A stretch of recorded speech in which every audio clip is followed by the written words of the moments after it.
Hey everybody. So recently I had a 10 ball session down at Top Shots Billiards and Ping Pong, and basically this video is just going to be me talking about my thoughts, every shot, and these are the conversations that we need to be having every step of the way when we play the game that we love. So if I stopped it right here, so the 10 ball break, easily the weakest part of my game, and as my friend Andrew would say, it is a skill shot. Don't let anybody ever tell you it is not a skill shot. So if I could just break away here and just show you some of the breaks that I had before this game. Yeah, I am all over the place with this. I've been trying a bunch of different things. I've been trying to do it how Shane does it. Obviously, he's been doing it for a long time, since he was a kid, so, he's obviously refined it to the amazing break that he has now. Cue ball control, that's the big one that I need to work on. So that is easily the weakest part of my game, is the 10 ball break. But let's go.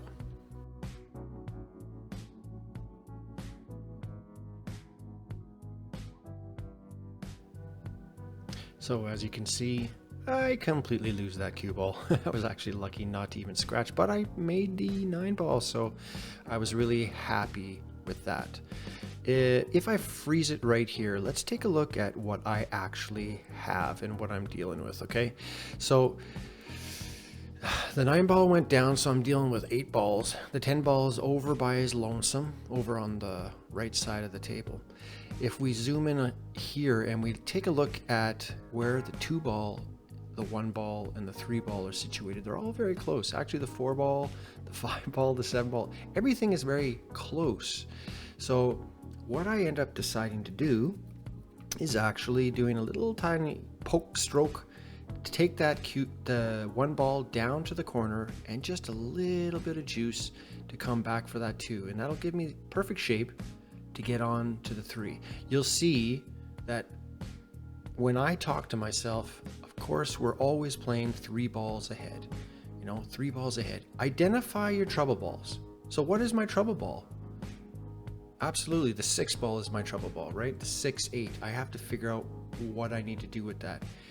Actually, right at this point, I'm thinking, okay, that's going to be a combo. I don't need to break that out. It's hard to tell by the camera angle, but it's not that hard of a combo. So, and because the 7 ball is over on this side of the table as well, against that rail, I'm not sweating this one too much, okay? So that's going to be a combo. So let's play this.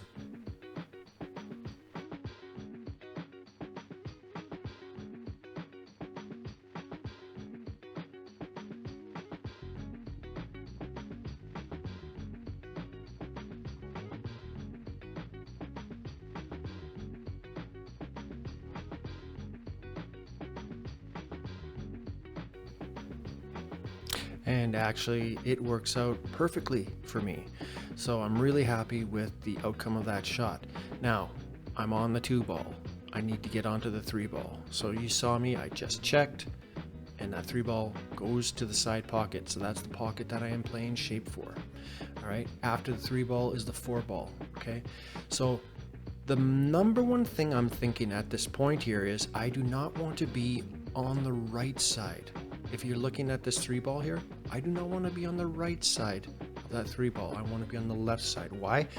Because I do not want to disturb that 4 ball. Okay? If I am on the left side of that 3 ball, I can just simply roll up and I don't have to touch anything, and I can have good shape for putting that 4 ball. Now, let me shoot this 2 ball and let's take a look at what I do to myself.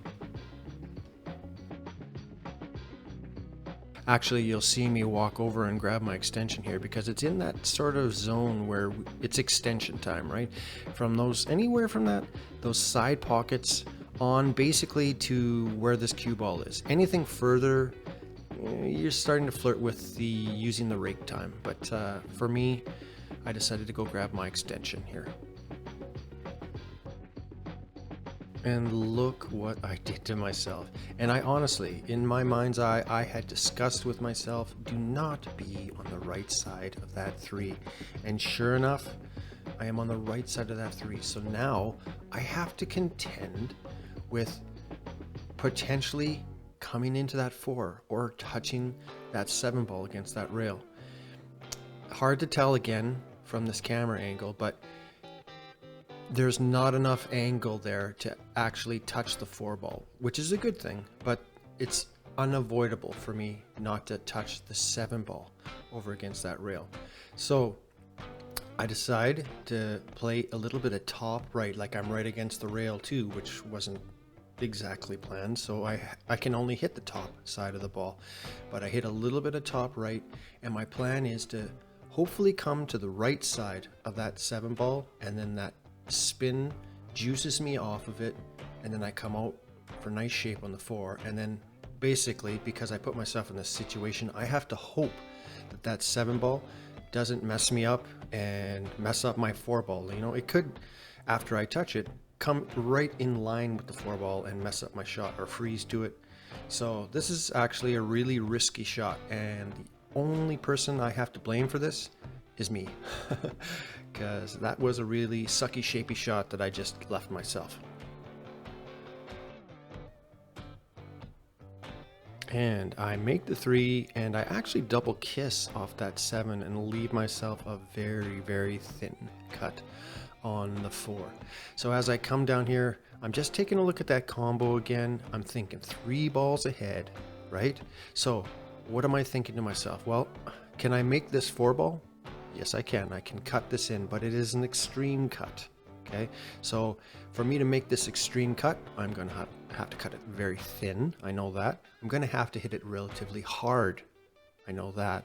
And also, I need to have shape on that 5 ball to the side. I'll be taking that 5 to the side. So, what is another thing that I need to know about the 6 ball?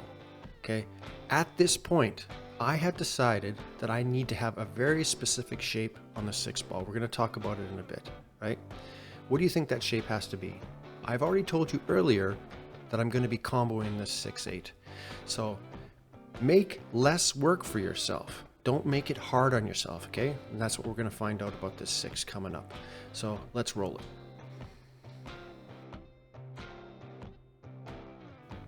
The other thing with this shot here is I'm going to be using that Shane Van Boening aiming system, right? I'm really zoning in on the left side of my shaft, and I'm looking to that contact point because this is an extreme cut. And I know this cue ball is going to fly, but the shape should be relatively natural, and the side really isn't of any concern whatsoever.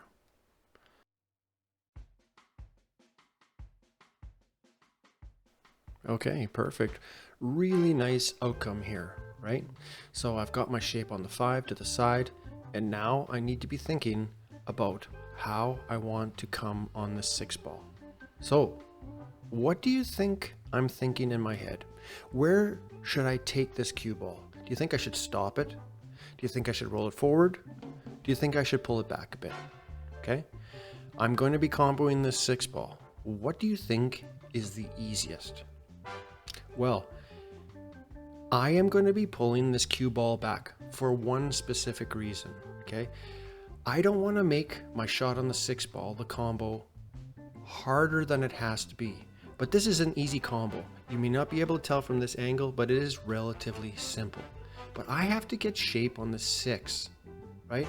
How many times have you seen a person play shape for a combo, and then when they shoot the combo, the ball that they're contacting, in this case the 6 ball, after they make the combo, the 6 is a relatively hard shot. You don't want to leave yourself a hard shot on the 6 after the combo. So I'm going to be pulling it back. The reason I don't stop or I even go forward is for me to ensure that I get good shape on the 6 after this combo and it doesn't get away from me. I'm going to pull it back, and then natural shape. My cue ball will be natural shape to come off that end rail and out, and the 6 ball after the contact will come out in the same direction. It is just physics, and you have to be thinking about these things when you're setting up for your shape and you're setting up for your, when you're thinking about that 3 balls ahead. Okay, so let's see. I pull it back exactly like that, and now I've got my combo. The only reason I'm walking over here is just to see where I have to hit that 6 for the contact point. but I've set myself up for success here. This is just natural. I just have to hit center ball and look at the shape that I get on the 6 ball. It's perfect, okay? But this is where things go awry, big time. I've only got 3 balls left, okay? And I just took this for granted because I was really happy with that combo. But then when I take it for granted, bad things happen. Don't take anything for granted in this game that we love to play, because then things like this happen.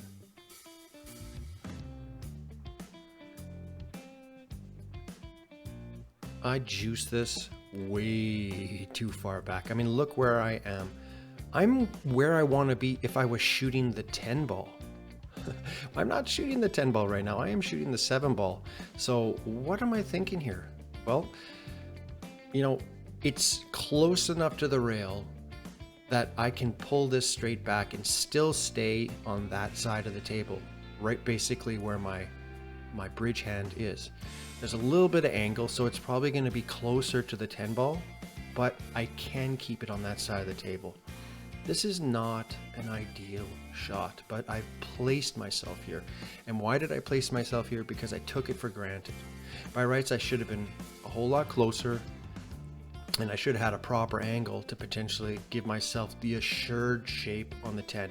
Now, this really is a stroke shot where you have to play perfect weight, and it's not an easy shot. It's a difficult shot, and way more difficult than it had to be. So I'm gonna stroke it, and sure enough, ooh, too hard. I've left myself not an enviable shot, and I'm disappointed in myself yet again.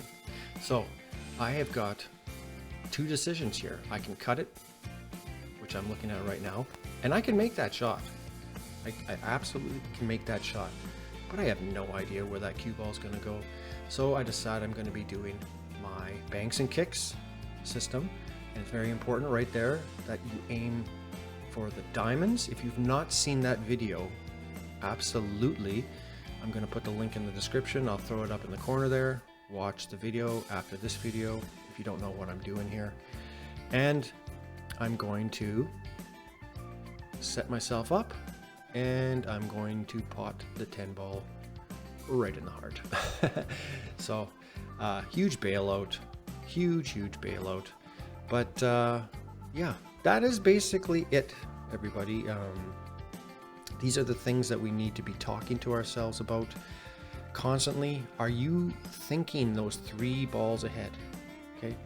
Are you having those conversations? Are you having that inner monologue? Very important that we have these discussions with ourselves. Another thing, through the roller coaster ride of Iraq, how positive are you being? You saw that I had shot myself a few times in the foot. It's what we do with those situations that define us, okay? You need to put that baggage aside, use your knowledge, use your good attitude and your positive attitude, and work it out. I just put out a short talking about this. So don't get down on yourself, okay? We're not perfect. Most of us aren't professionals. I'm certainly not a professional.